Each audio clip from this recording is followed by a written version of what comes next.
apologies and regrets that the Deputy President is not here, and by not being here, the inconvenience and delay caused to Mheshimiwa Speaker and to honorable senators. The position, Mheshimiwa Speaker, is that during that period that I went to try to find out why he wasn't here, because as Mheshimiwa Speaker knows, the Deputy President has been coming here absolutely punctually every day. The sad reality is that the Deputy President of the Republic of Kenya has been taken sick, very sick, and as I address Mr. Speaker in this honorable House, senators, he is in hospital, Mheshimiwa Speaker. That is a sad reality.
Order, honorable senators. Order, honorable senators. Senator Kajwang. Now, Counsel for the National Assembly, you have had Senior Counsel Paul Mwite for and on behalf of the Deputy President. Considering that this is a time-bound process, what is your reaction? Mr. Speaker, sir, this is a house governed by the rule of law. We truly empathize with the difficulty that His Excellency, the Deputy President, has found himself in. But, Mr. Speaker, sir, pursuant to Rule 11 of the rules governing this process, if I may, with your permission, Counsel for the National Assembly. Yes, Mr. Speaker, sir. Just take a seat before you make your rejoinder. Senior Counsel Paul Mwite, having said whatever you've said,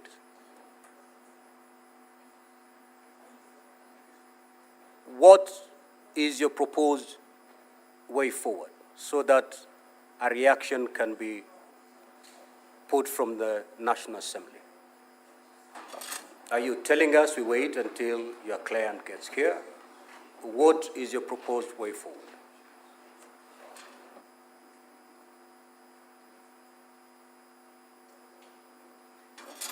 Mheshimiwa Speaker, I have just received this information. My proposal is that you give me at least the rest of the day. I would like to go and have an assessment of his situation and maybe even come back here by 5 p.m. Right now, I would like to make an informed sort of situation after I see the Deputy President and I see the doctor, Mheshimiwa Speaker, at least an hour or two. Yes, thank you. Very well. Counsel for the National Assembly. Mr. Speaker, sir, having very keenly listened to my learned senior colleague, Paul Mwite, Senior Counsel, it puts us in a bit of a difficulty because whereas we may want to empathize with the situation, there appears to be no indication from their end as to a specific proposal. Mr. Speaker, sir, this being a House governed by rules and this process being a time-bound process, I will draw your attention to Rule 11 of the rules of this House. If I may read, Mr. Speaker, sir, that where the National Assembly or the President chooses not to appear before the Senate, that fact shall be put on record and the Senate shall proceed with its investigation without further reference to the National Assembly or the President. But the Senate may, for exceptional reasons to be recorded, permit a later appearance before the Senate by the National Assembly or the President. Mr. Speaker, sir, I think this rule would give us guidance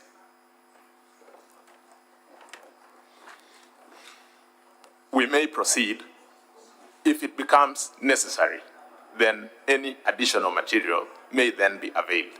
This is a time-bound constitutional process, Mr. Speaker, sir. I'm most obliged.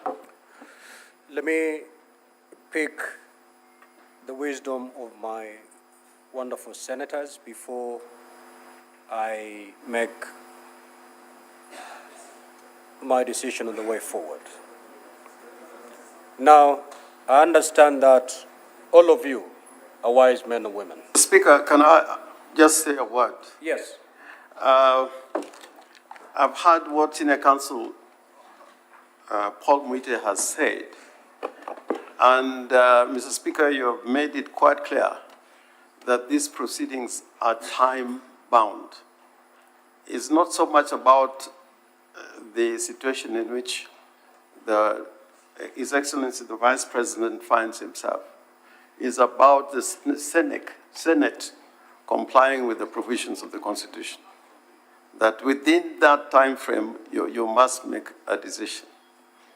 Reading the standing orders that my learned friend, Mr. Rick Gumbo, has referred to, it would be useful to this House if Senior Counsel Paul Mwite could probably give us a way forward in terms of the time limitation that the Senate has. I'm saying this because we don't want somebody to say that the Deputy President was not given an opportunity to be heard. I think the Senate will want him to be heard. But knowing the time limitation, what suggestions does the Senior Counsel have to ensure that we keep within the time parameters? At the same time, the Deputy President is given his space to defend himself. So we have two sides. We have the minority side and the majority side. I will only allow the two leaders to speak. If you need to consult in the next 1 minute,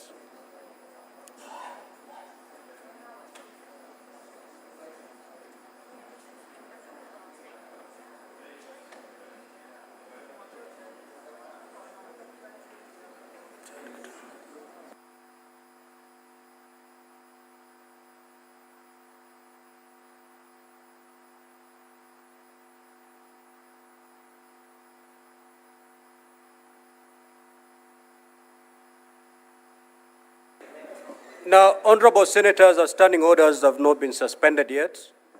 It is only Senator Mazayo and the majority leader who, the rest, take your seat. The rest, please take your seat.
Order, honorable senators.